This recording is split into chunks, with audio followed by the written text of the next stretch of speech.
旅中にいいなと思った動物園、それはロックハンプトン動物園。この動物園は無料でありながらオーストラリアらしい動物と出会えたり触れたりします。動物の種類もかなり豊富で数時間滞在しちゃうほどです。動物を見ていくとティモンで有名なミーアキャットや愛くるしいフクロテナガザル、カラフルな鳥ちゃんがいます。チンパンジーは貴重な食事シーンを間近で見ることができました。その他にもヘビやトカゲなどの爬虫類もいます。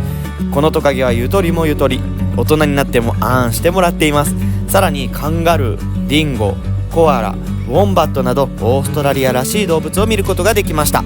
オーストラリアの動物園は入場料・入園料が3000円以上する場所が多いので、安く済ませたい方はぜひ行ってほしいです。